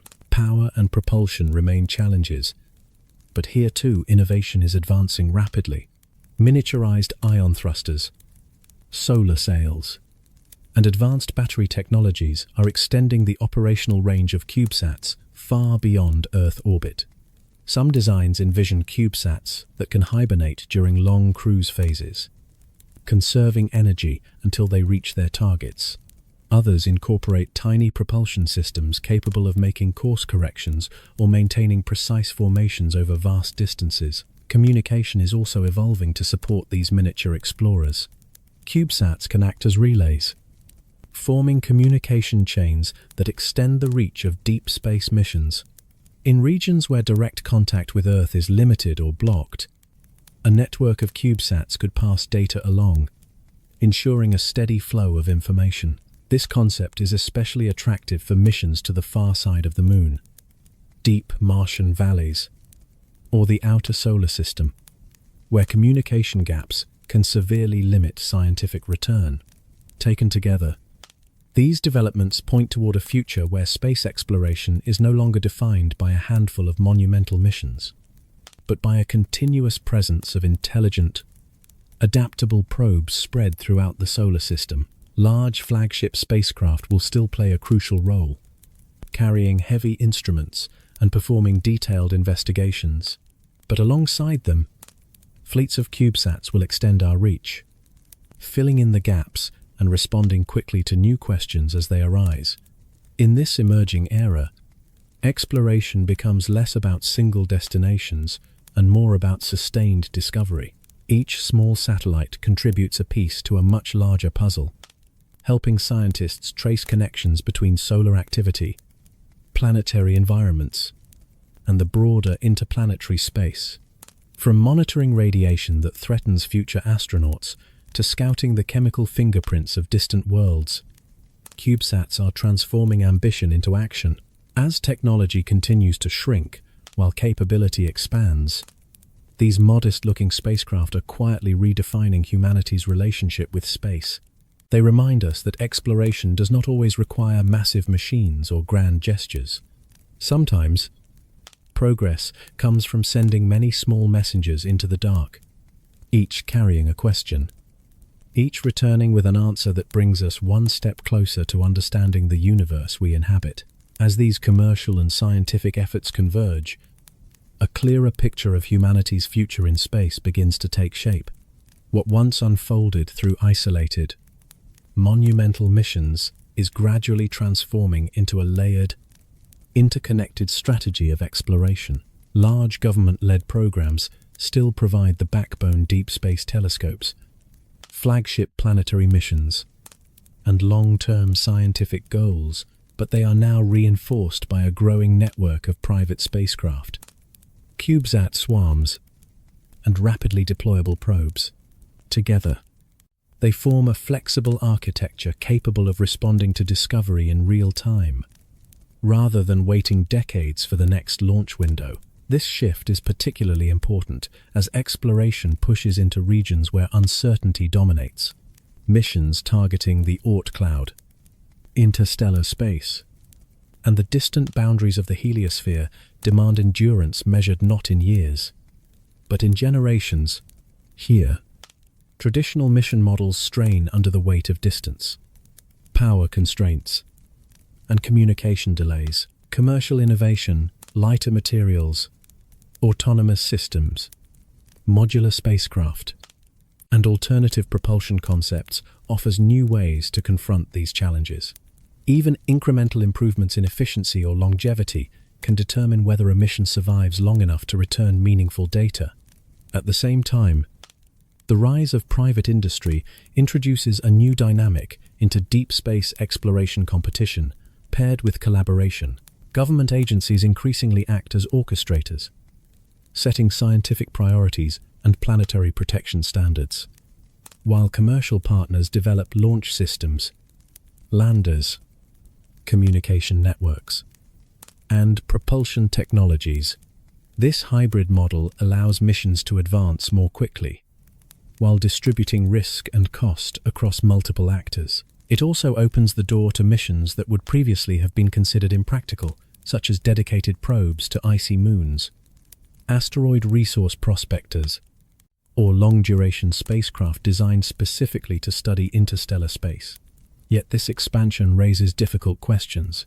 The Outer Space Treaty, written in an era when only nations reached beyond Earth, offers limited guidance for a future shaped by commercial mining, private landers, and potentially permanent off-world infrastructure.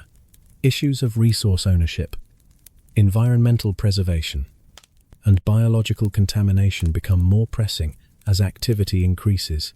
Exploring the Oort cloud, Europa, Enceladus, or Titan is not merely a technical challenge, it is an ethical one. These regions preserve some of the most pristine material from the formation of the solar system, and careless exploration could erase irreplaceable scientific records. Despite these uncertainties, momentum continues to build. Missions inspired by discoveries at Pluto, Enceladus, Europa, and beyond have reshaped how scientists think about habitability. Life-supporting environments are no longer confined to the narrow band around a star. Instead, they may exist beneath ice shells, within subsurface oceans, or in chemical networks far removed from sunlight. This realization has broadened the scope of astrobiology and intensified interest in technologies capable of detecting faint biosignatures across vast distances. Looking further ahead, the idea of an interstellar probe, once a distant dream, is slowly becoming a serious scientific objective. Concepts involving laser-driven sails, ACE fusion, propulsion, advanced nuclear power sources, and pulsar-based navigation suggest that humanity may one day send spacecraft deliberately toward the stars, not as passive relics like Voyager, but as purpose-built explorers. Such a mission would represent a profound transition, the moment when exploration shifts from the solar system to the galaxy itself. In this broader context, private innovation does not replace public science, it amplifies it. The accelerating pace of development, the willingness to test unconventional ideas, and the influx of new capital are expanding what is technically and economically possible. At the same time, long-term scientific vision ensures that exploration remains guided by understanding rather than exploitation. Taken together, these efforts mark a turning point. Humanity is no longer merely observing the universe from a distance or sending isolated emissaries into the dark. Instead, it is constructing a sustained presence, one that reaches from Earth orbit to the icy margins of the solar system, and eventually beyond. Each mission, whether government-led or commercially driven, adds another layer to this expanding map of knowledge. The story unfolding now is not just about rockets, probes, or distant worlds. It is about how a species learns to explore responsibly, collaboratively, and with humility. As technology advances and boundaries recede, the universe does not become smaller, it becomes richer, more complex, and more demanding of understanding. And in that ongoing journey, the question is no longer whether humanity will continue to explore, but how wisely it will choose to do so.